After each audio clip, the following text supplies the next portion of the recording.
الحمد لله رب العالمين له النعم وله الفضل وله الثناء الحسن صلوات الله البر الرحيم والملائكة المقربين على سيدنا محمد وعلى آله وأصحابه الطيبين الطاهرين ومن اتبعهم بإحسان إلى يوم الدين. وأسأل الله سبحانه وتعالى أن يرزقنا حسن النية وحسن الختام. I praise Allah. I thank Allah for the endowments He has given us without Allah being obligated to give us anything. And I ask Allah to raise the rank of our beloved Prophet Muhammad sallallahu alayhi wasallam and to protect his Muslim nation from whatever he feared for it. May Allah give us the sincere intentions and the good ending. Okay, so inshallah, before we continue in the book and the first chapter, there are 4 questions from last week that we did not answer. The first question was regarding the nature of the book. Is it a book whose primary audience is women? I'm rephrasing the question, but this is essentially what they're asking.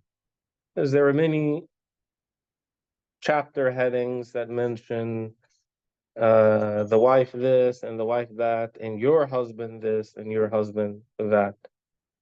So the answer is no. The audience is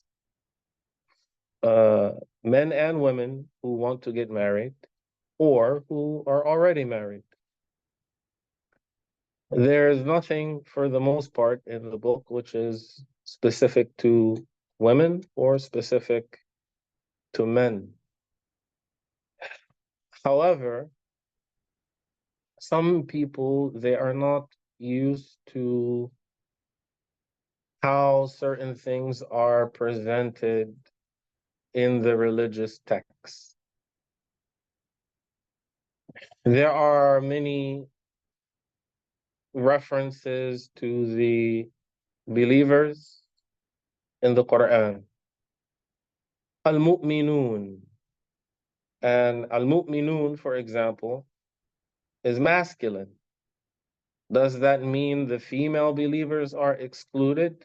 Al-Mu'minat? No, it doesn't mean that. This is just how it was revealed. So there are many things in which the Prophet ﷺ addressed the men, and he meant exclusively the men. And there are many things in which he addressed the men, and he meant men and women. Okay.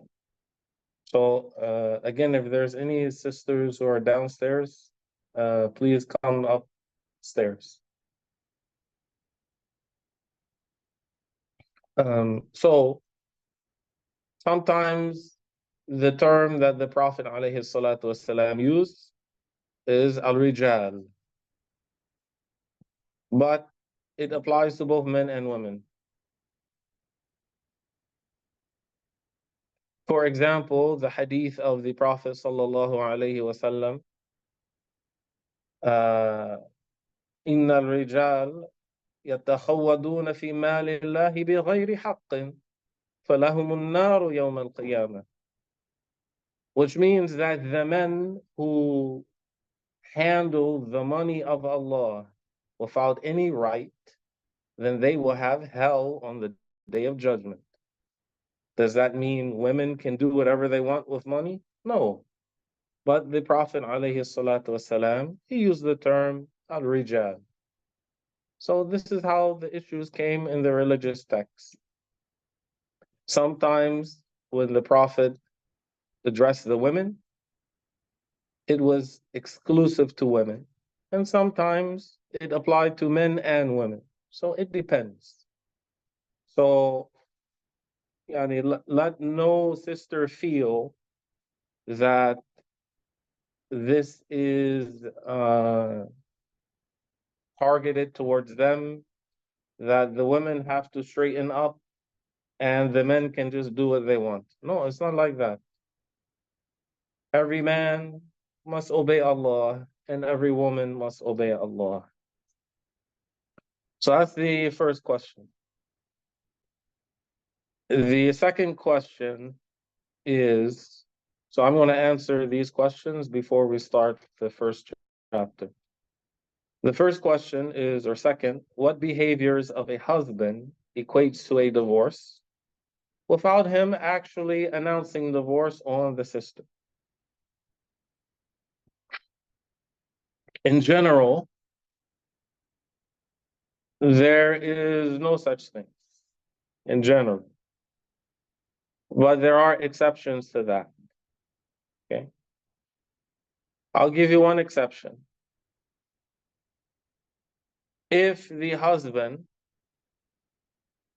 apostatized, he left Islam, then the marriage contract is broken without him announcing a divorce or another form of separation. That is one example. When we get to the chapter of divorce, then we'll talk in detail about divorce and the different types of breaches of the marriage contract. There are a few cases in which the marriage contract would be broken without the husband announcing a divorce. But there are only a few. Generally, the husband must announce the divorce. The second question is, if a brother/sister isn't giving their partner their rights, does that qualify for a divorce? So this question needs a little more clarity. When they say qualify for a divorce, do they mean automatically, or do they mean the woman now has the right to ask for a divorce? So it depends on what really is intended by this. In general, so that means there's details, which once we get to the chapter of divorce, we'll cover them. If the husband falls short, then it depends on what he is not doing.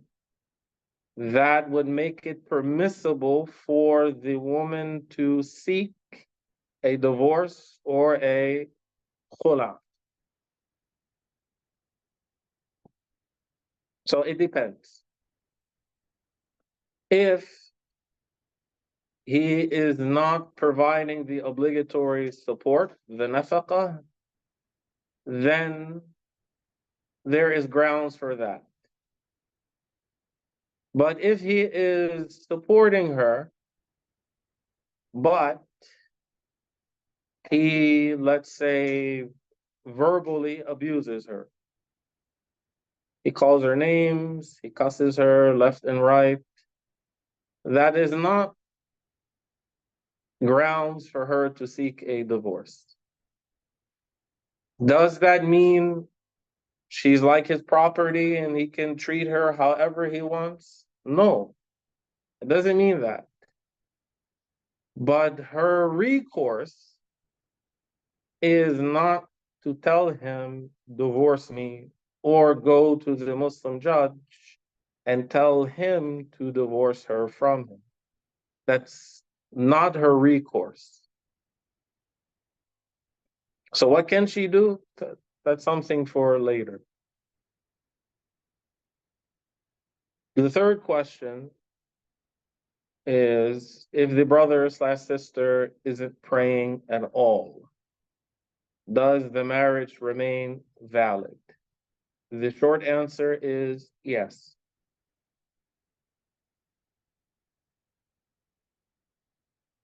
Depending upon who is not praying and why they are not praying would determine what comes after that. So if one of them is not praying because they don't believe that prayer is good, then the person is not a Muslim. So they wouldn't be married because now the person is an apostate. If they're not denying the obligation of the prayer and they're not belittling or mocking or degrading the prayer, they believe in it, but they're lazy. That does not equate to apostasy, the person going out of Islam. They would still be a Muslim, but they would be an enormous sinner. If the husband is the one who is doing this, then he is an enormous sinner. But it does not give his wife the right to seek a divorce. If the wife is the one who is not praying due to laziness or some other reason, but not a reason that takes her out of Islam, then she is an enormous sinner, and it is recommended for the husband to divorce her. Now, again, I'll repeat it.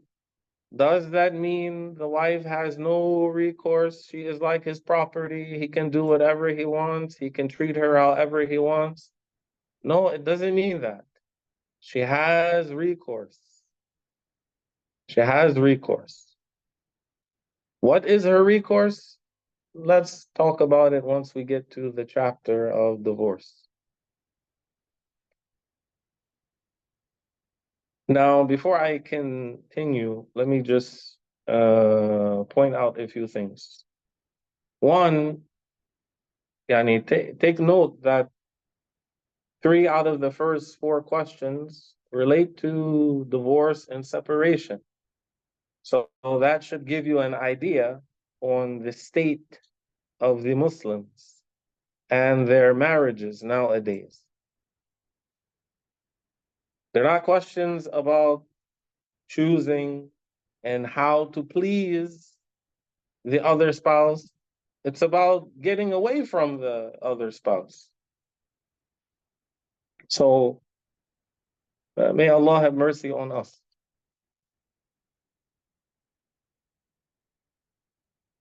The other thing I want to mention is, I did ask for feedback from last week because this is the first type of class that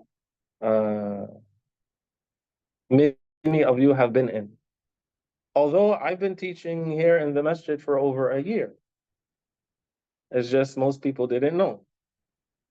So you're not used to my style, okay? I do appreciate feedback because my goal is for everyone to benefit and everyone to learn. And it takes effort to achieve that when we are not all at the same level. So you need to be patient with me a little bit. Usually I don't speak fast. It's not a speech in the Jumu'ah, okay? So the goal is not to motivate you, the goal is to educate you. So that requires two different modes. Okay. So we're in our education mode. So you have to be a little patient with me. And know that giving extra benefits, making small digressions, especially in the fields of fiqh, jurisprudence, that is the norm. The scholars will start with one thing, then they need to branch off and talk about the Arabic language, because if you don't understand the Arabic language, it'll be harder to understand what they're talking about. So this is normal. And there are things that will come up that are indirectly related to this chapter of marriage. Okay? If you don't understand them and you didn't learn them before we started talking about this, you might make some assumptions which are wrong. And I'm going to try not to go too far into talking about those things, so the entire subject is split, but understand that they are there. And I will give you an example. If a woman is divorced, she has to observe her waiting period. In most cases, we all agree? All of us are aware of that. So her waiting period depends on a number of factors. Was the marriage consummated or was it not?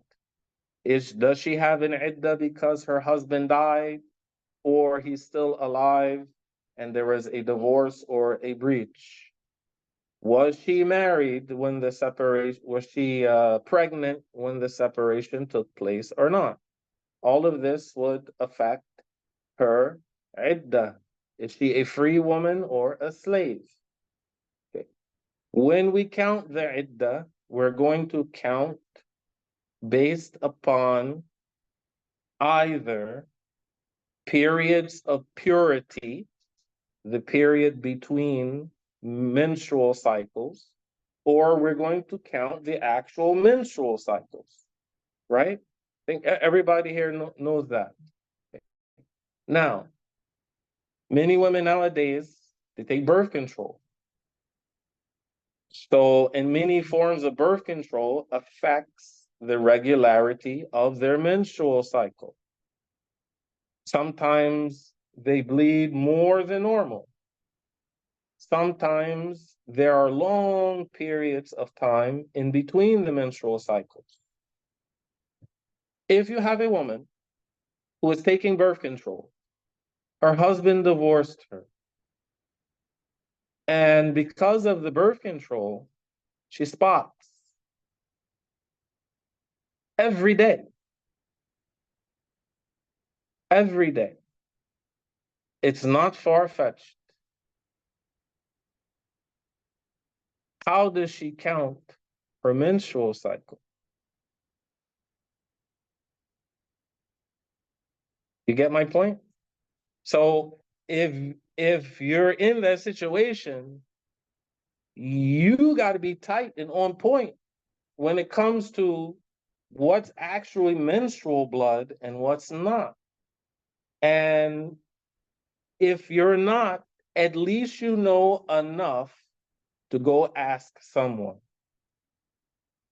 You can't just be like oblivious completely and act according to the way non-Muslims usually treat menstrual cycles. It's not going to work. So that relates to marriage and divorce. This is why sometimes you're going to have to take a digression and talk about something else, so that if a woman is in the situation, She knows exactly what to do. She at least knows when to ask questions, and she doesn't commit a sin. It's not, you don't want her to be in her iddah, but she thinks that she's not. And then she goes to do a marriage contract with another man. And because she's still in her iddah, the marriage contract is not going to be valid. And if they have intercourse, then it's not going to be sexual intercourse within a valid Islamic marriage. It's going to be zina. And if that happens, hopefully she finds out before she dies.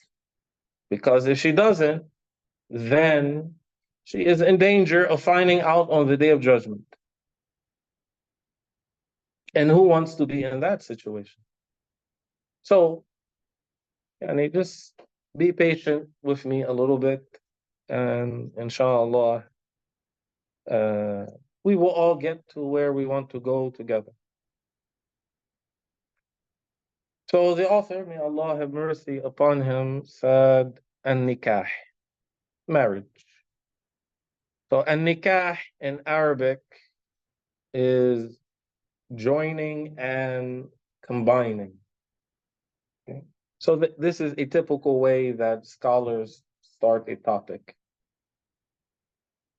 So this term in Arabic, an-Nikah, is used in the language also to refer to the contract, aqdun nikah, the marriage contract itself, and it's used to refer to intercourse itself. Now, an-Nikah in the Sharia or the Islamic law, it is a contract that involves permitting intercourse, that is, making sexual intercourse halal with the word of marriage, with this word, Arabic word, nikah, or another Arabic word that gives the same meaning, or the translation that gives the same meaning in any language, such as a person says, I have married you. Or, so use the word married in the contract. Or the word matrimony. Or the word wedlock. The man, he says, and the guardian or the one who is giving the woman away, he says, I have wedded you. And this is in the school of Imam al-Shafi'i radiyallahu anhu. So if one attempts to do a marriage contract without using a term that gives the meaning of wedlock or marriage or matrimony, then it would not be valid. So if the guardian says, I give my daughter, he says to a man in front of witnesses, I give my daughter to him. This is not valid. This is not valid. Because he did not use the word nikah or the word tazweej or another word in English, for example, that gives the meaning of marriage, matrimony, or wedlock.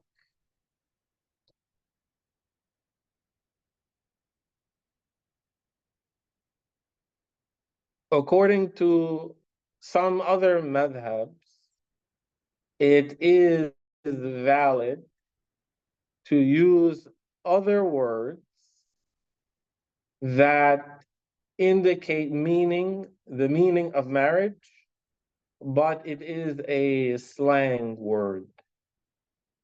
Like, for example, in the Levant, in Palestine, Jordan, Syria, Lebanon, they might say jawaztuka, okay? Jawaztuka. Instead of zawajtuka, they say jawaztuka. In the Shafi'i school, this is not valid. In other madhabs, it's valid. So keep that in mind. Because languages change, people use a word, people invent words. In some cases, it is valid. In some cases, it is not. So if you are conducting a marriage contract, if you are taking a part in a marriage contract or witnessing a marriage contract, then use only those words, nikah or tazweej or marriage or matrimony or wedlock. Now, the basis for marriage being valid before the consensus of the Muslims that marriage is something valid in the religion is the saying of Allah in Surah an-Nisa, فَانْكِحُوا مَا طَابَ لَكُم مِّنَ النِّسَاءِ مَثْنَى وَثُلَاثَ وَرُبَاعَ, which means, then marry such women as seem good to you. And marry women that you are inclined towards. So it is better not, in general, not to marry a woman that you have no inclination towards her. You will be more likely to be unhappy if you do.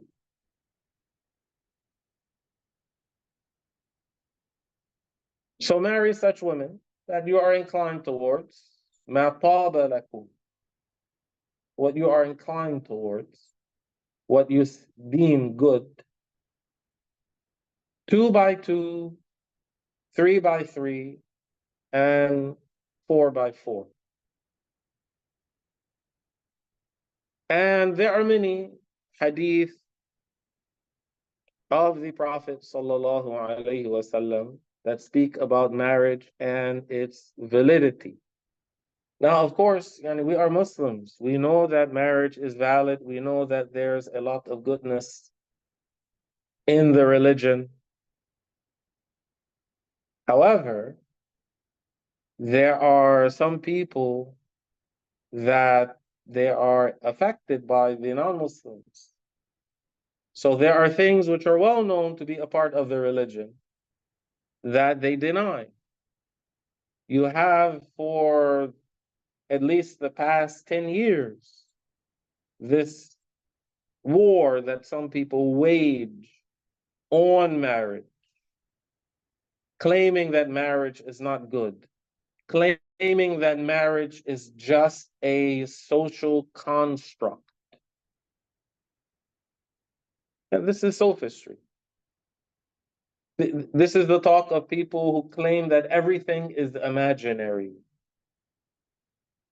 So, and if you punch one of them in the face, is that punch imaginary? I don't think they would say so. Okay. So this talk does creep into people who think they are Muslim, and they will try to spread it. So it is always important that if you come across such a person, you know that what they're talking about is false. It's not just marriage, it is according to them, some fake idea that you were taught as a child and really has no basis. No, this is from the Qur'an. And whatever is in the Qur'an is the truth. And it came from the Prophet sallallahu alaihi wasallam. And whatever the Prophet alayhi salatu wasalam came with is the truth. So the Prophet sallallahu alaihi wasallam, he said in the hadith narrated by Al-Bayhaqi and At-Tirmidhi, "Tanakahu," marry, and he get married. This is a command to get married. "Tanakahu, فإني مكاثر بكم الأمم يوم القيامة."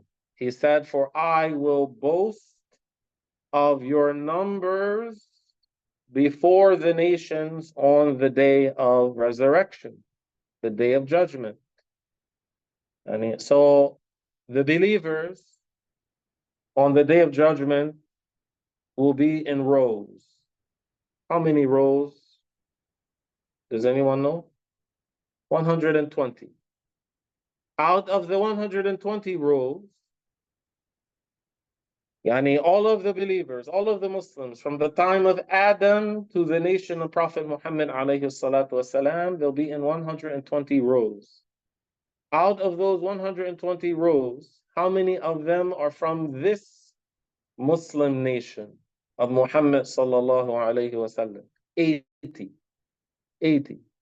80. So there'll be much more of us than the other Muslim nations before the nation of Muhammad alayhi salatu wasalam combined. So the Prophet sallallahu alayhi wasallam encouraged the Muslims to marry and have children. He encouraged us to marry and have children. And this is another idea which is contrary to trends in America and trends in so-called Western developed countries. Their trend is not to get married and not to have a lot of children. Don't fear poverty. Don't fear poverty. Don't ask for it, but don't fear it.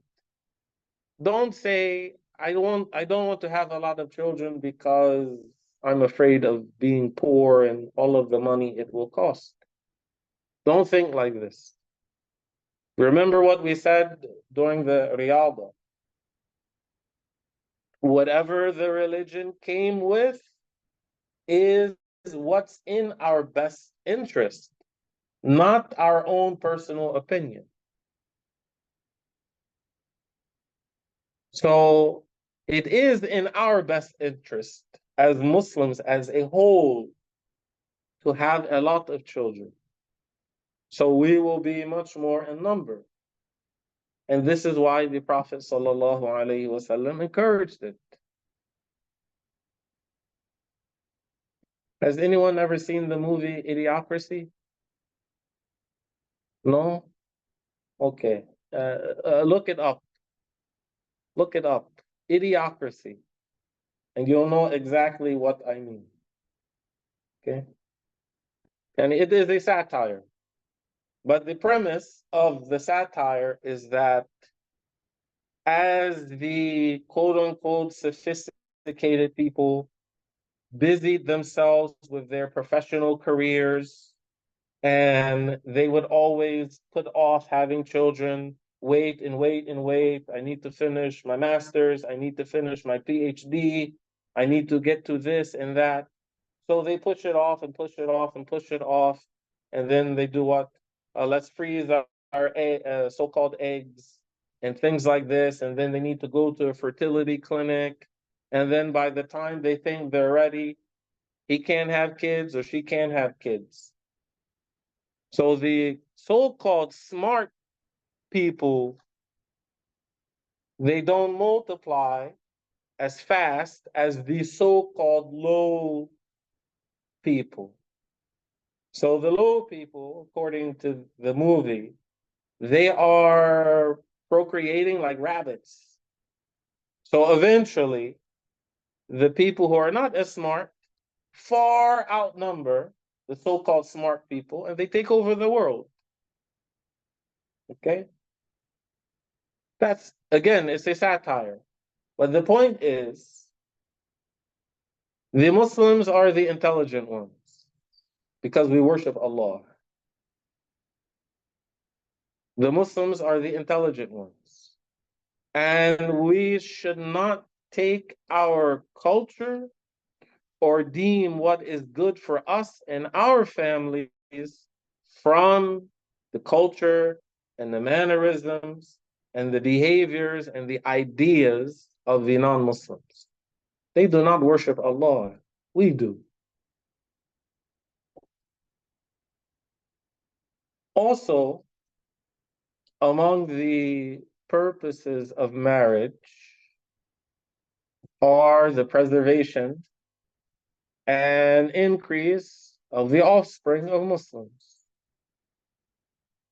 In accordance with the saying of the Messenger of Allah sallallahu alayhi wasallam, تزوجوا الودود الولود فإني مكاثر بكم الأمم يوم القيامة, which means marry the loving, fertile woman, for I will boast of your numbers before the nations on the day of judgment. And this hadith was narrated by Abu Dawood and an-NikaaH. Now, how would a man know whether a woman is fertile or not? For sure, if a man wants to marry a woman, he should not talk to her in a way that stirs up the desires. He should not talk to her to arouse her or himself. He should not do that. Yes, he cannot say for sure, especially if she is a virgin, for sure, 100% that she is able to have children. He cannot say that for sure. But to get an idea, how would he know? He would know by looking at her female relatives. And he would have an idea on whether she is fertile or not. An idea. So in that is also a hint. Contrary to American culture, in the Islamic culture, the family comes with the wife. The family, the lineage of the woman is given consideration. Likewise, the family and the lineage of the husband. The American way is what your father says doesn't matter. What your mother says, your grandmother, your aunts and uncles. The American way is, I'm not marrying them, I'm marrying you. This is not the Muslim way. This is not the Muslim way. Would you not like to know what type of man you are marrying? The intimacy, yani meaning the private version of the man. How would you know without going to his family? Wouldn't you want to ask his mother? Of course. One of the problems, and inshallah, we will try to at least clarify them so they are not repeated, at least for those who come to the lesson, is that people make bad choices. They did not choose this spouse based upon the religious criteria that is recommended for them to choose. In most cases, it's just based on physical attraction, or it's just based on, I mean, like, he's okay, but he makes me laugh. This is not good enough. It's not good enough. It's not in your best interest. Or she is, she's a 15 out of 10.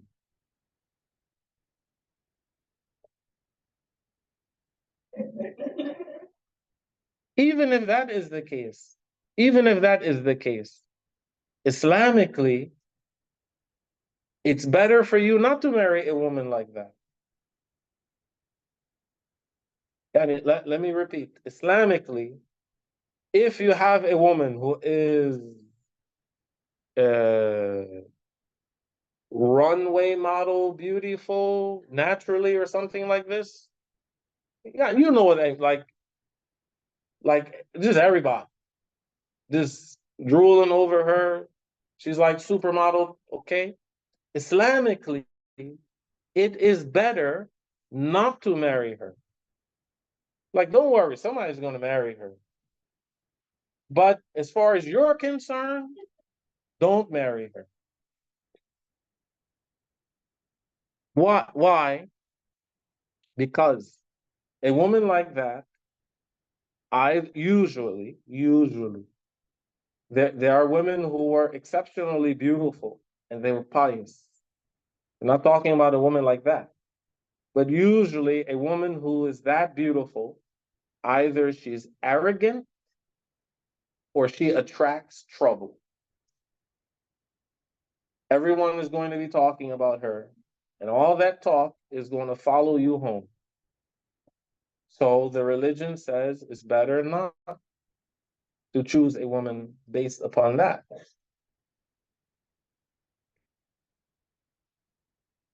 Also, the hadith of al-Bukhari, that the Messenger of Allah sallallahu alayhi wasallam, he said, "Ya ma'ashara al-shabab, man istata'a minkum al-ba'a falyatazawwaj, فإنه أغض للبصر وأحصن للفرج ومن لم يستطع فعليه بالصوم فإنه له وجاء."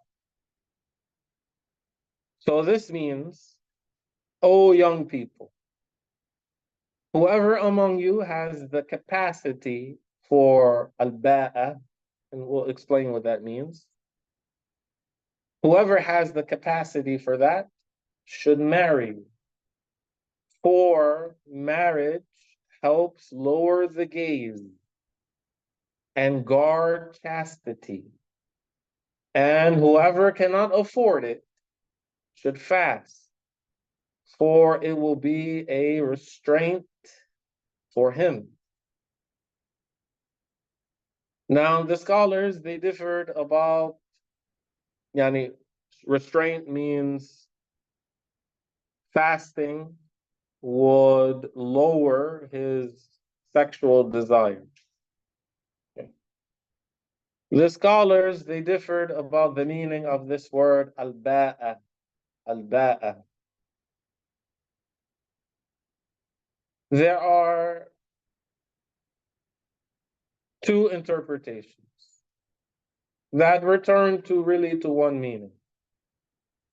The first and more correct interpretation is that the intended meaning is its linguistic meaning, which is sexual intercourse. Al-ba'a means sexual intercourse. So whoever has the capacity for sexual intercourse should marry. Meaning, whoever can afford sexual intercourse due to his ability to bear its cost, which is the cost of marriage, then let him marry. For it helps lower the gaze and guard chastity. And whoever cannot afford sexual intercourse due to his inability to bear its costs should fast.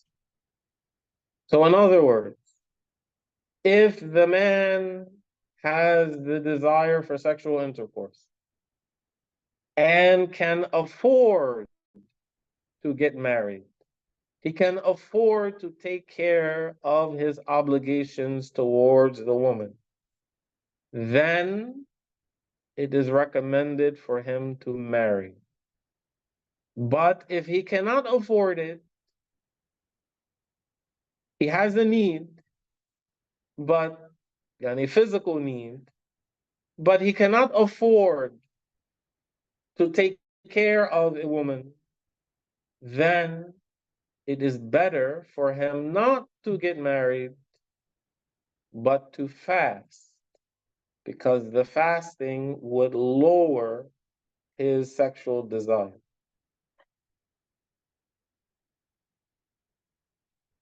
The second, so that's one interpretation of this word al-ba'a.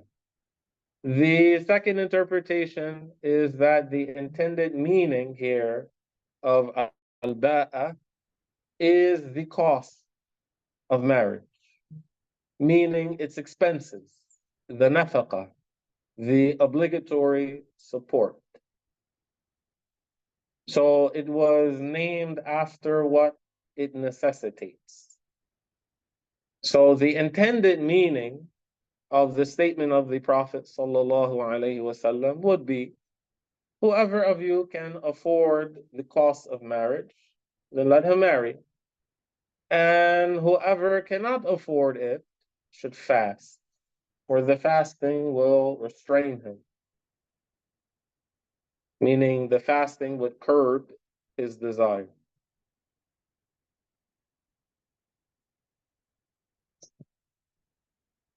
So the basis for the legality of marriage is the Book of Allah, the Sunnah of the Prophet ﷺ, and the consensus of the Ummah.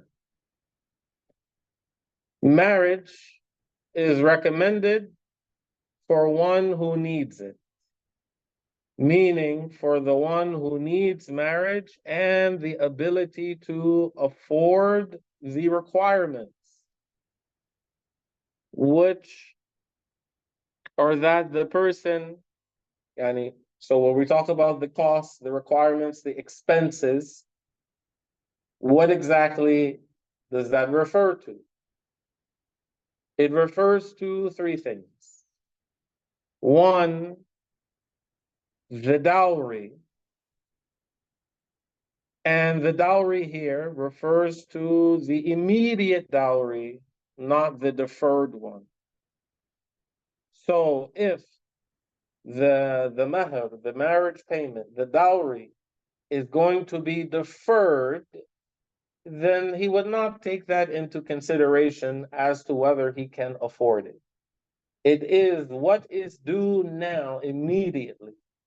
He would take it into consideration.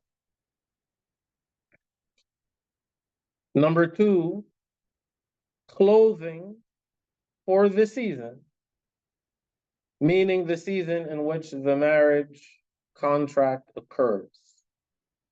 That is an obligation upon the husband to provide. So he needs to take that into consideration. Number three, the expenses for the day of the marriage include the sustenance, which sustains the body, and provisions, things which are eaten with bread, as well as housing and other necessities. Once we get to the chapter of the obligatory support, then that will be made clear.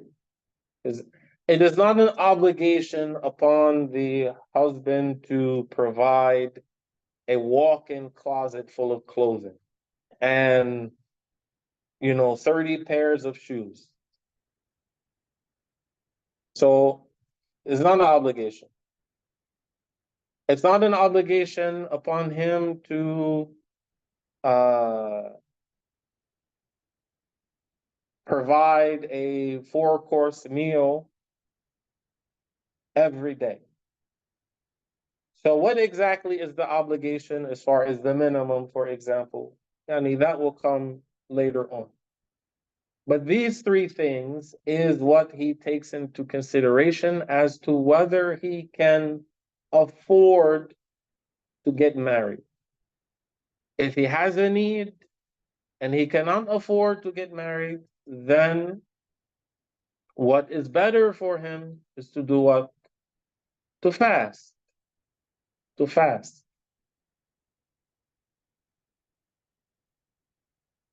Now, marriage is recommended to protect the religion.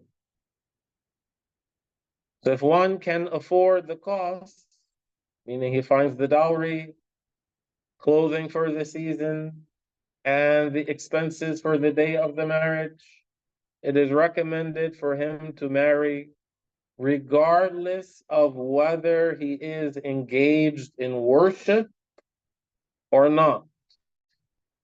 It is still recommended to protect his deen. Some people, they are, and nowadays this is rare, but in the past, it was very common to find people, men and women, they were dedicated to worship Allah.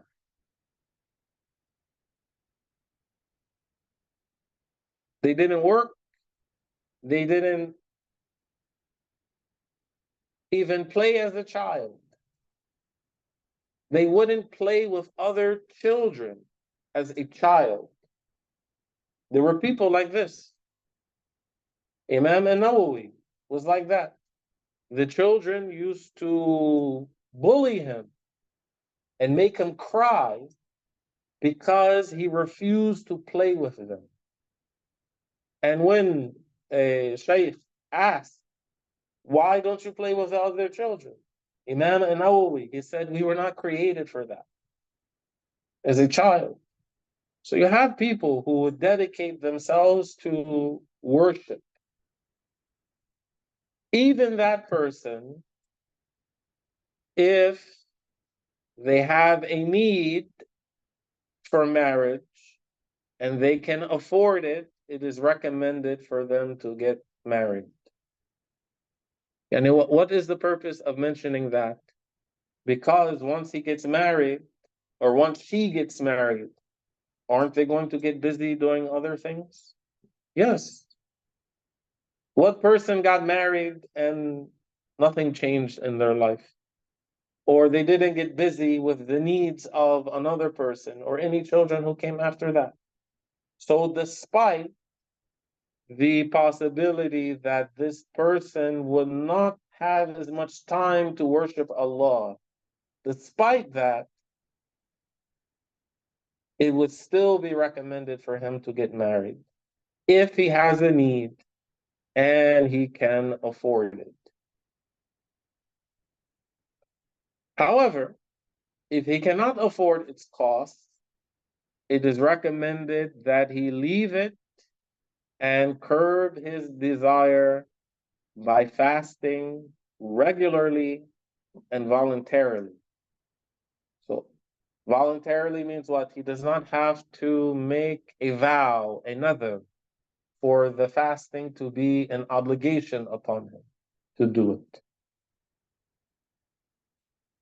If fasting does not curb his desire, then he should use camphor.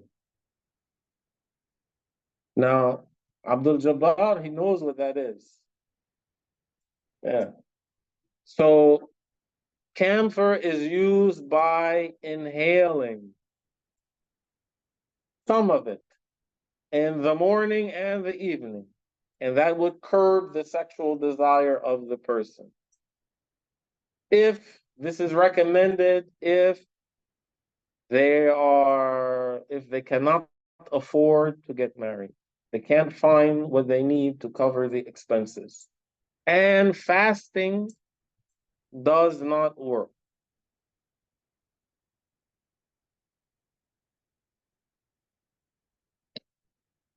Now, due to the excessiveness of their desire, some people, fasting doesn't work for them. So this person should marry even if they cannot afford the expenses. So if fasting doesn't work, then they should get married even if they cannot afford the expenses. However, it is not sunnah in this case. It's not recommended for them to do it.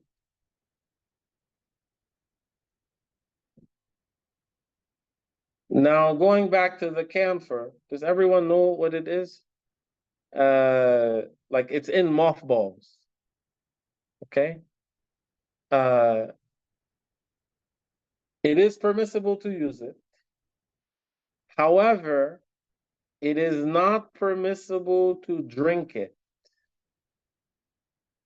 It is not permissible to drink because if a person drinks it, it will kill their sexual desire permanently.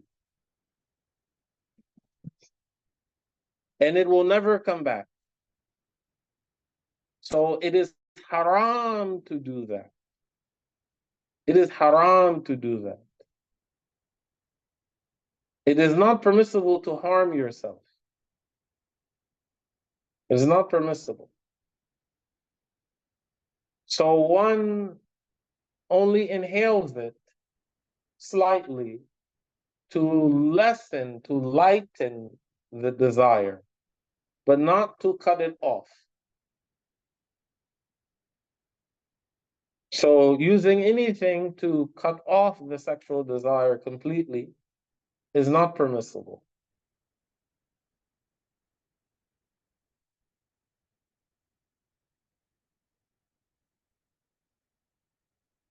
As for the one who does not need it, who does not need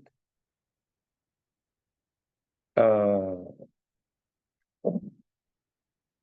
he does not need to get married,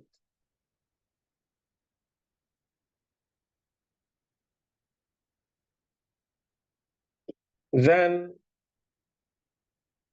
it is recommended for him to leave out marriage.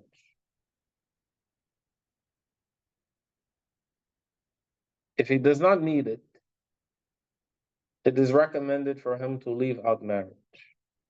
And needing an aid, for example.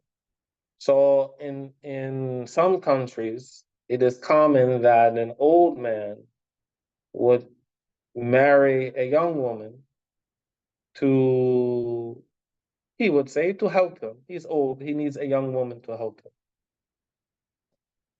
Assume really that is his intent. Even if that is the case, he doesn't have the physical desire for marriage. He just needs someone to help him. Then what is recommended is for him to hire someone, not to marry someone, to hire someone.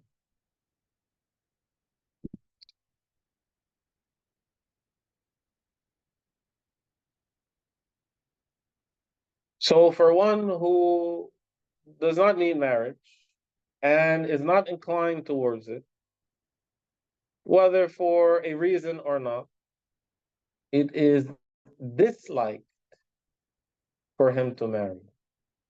It is better not to get married. Likewise, if he lacks the needs or he lacks what he needs for marriage. So the one who lacks the ability and does not need marriage, marriage is disliked for him. So we're talking about individual cases. This does not negate saying that marriage is sunnah. Okay? This is why I mentioned some of the things I mentioned last week. The word sunnah has different usages. So don't mistake what I'm saying. In these specific cases, for that specific person, it is better not to get married. And that does not negate saying that marriage is sunnah or marriage is from the sunnah of the Messenger of Allah sallallahu alayhi wasallam.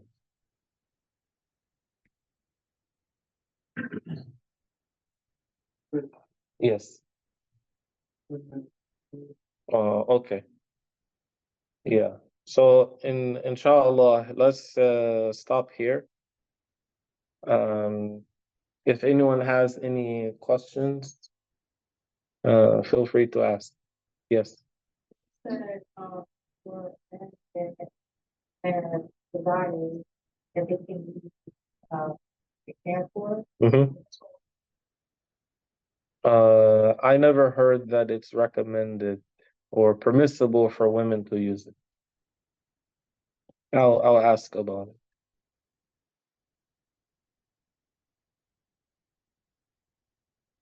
And he for the man would use it if fasting doesn't work. Fasting would be the first option, because this is what the Prophet ﷺ mentioned. So there's a hadith for the Prophet so mentioned. I don't know if he mentioned it himself, but this is what the scholars mention. Yani, why did they mention that? Because they mentioned that because of the reason that fasting was mentioned and not something else. He didn't say take a cold shower. He didn't say take a cold shower. He said fasting. Why? Because fasting lessens the desire. So they mentioned because of this reason, if fasting didn't work, there are other things which are not harmful if used in a certain way, which would also lessen the desire.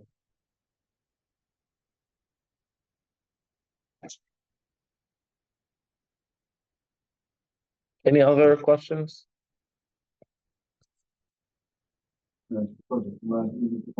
Yes.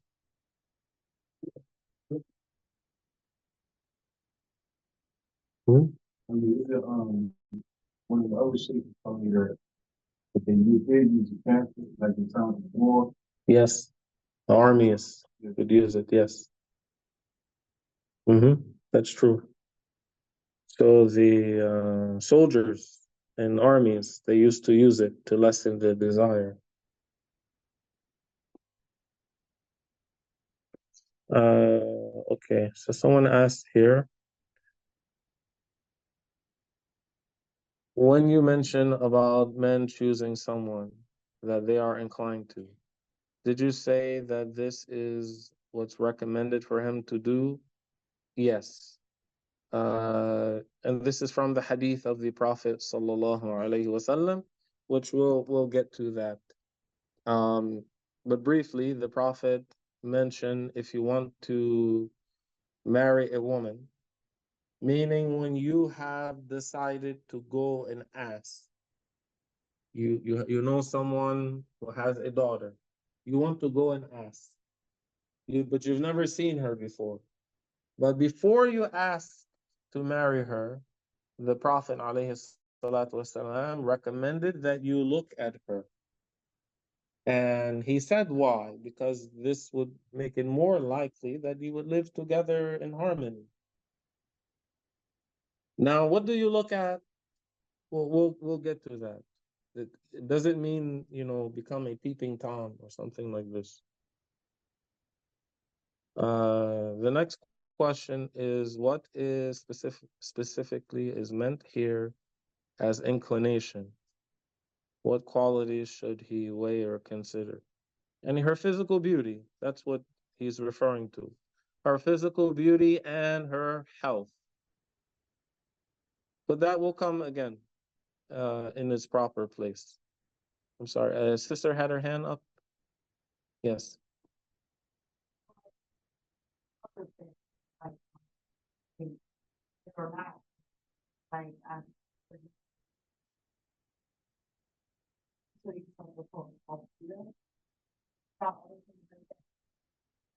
As long as it is not harmful and it does not cut off the sexual desire completely, then it's permissible.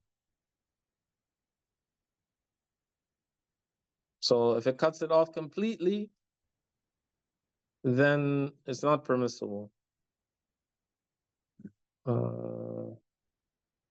Okay, so can you explain what it means when you recited the verse and said 2 by 2?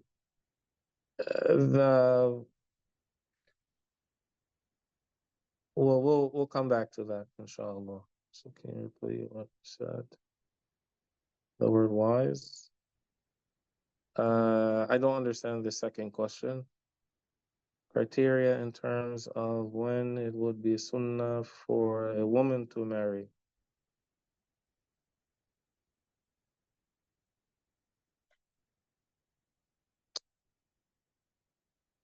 Inshallah, we'll come back to that because the criteria is not the same. For example, the issue of affordability does not come into play for a woman because it is not the woman's responsibility to take care of her husband. So she doesn't need to consider that. And you have other issues. Somebody asked, in reference to cases which brought to the they may not have known. Oh, okay. So, yes. Okay. Yeah, so the brother Abdul Jabbar works at a funeral home. So when you are washing a dead Muslim, it is sunnah to mix the water that you're using to wash the dead body with camphor because it slows down the decaying of the body. So the one who works in a funeral home would be familiar with it, which is why I mentioned his name. Okay, not for any other reason. May Allah protect him.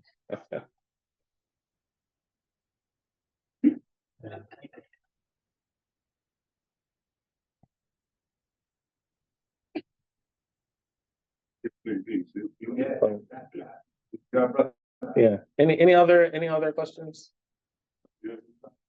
Oh, yeah. You have another who passed away before. Yeah, Imam an-Nawawi, he died in his 40s and he never married. There are many scholars like that did not marry. And Prophet Yahya, he was Hasur. Prophet Yahya, he was Hasur. Hasur does not mean impotent. Hasur, Prophet Yahya is referred to in the Qur'an as being Hasur. It does not mean impotent. Being impotent is something that does not befit a prophet. The prophet would never be a chump. Okay? Hasur, referring to Prophet Yahya, means that he wasn't interested. He didn't have an inclination towards women. Of course, it doesn't mean he was a punk either. Because he was a prophet. No prophet would be a pervert like that. Allah did not create in him the desire. But if he wanted to marry a woman then and have intercourse, then he was more than capable. He was a prophet.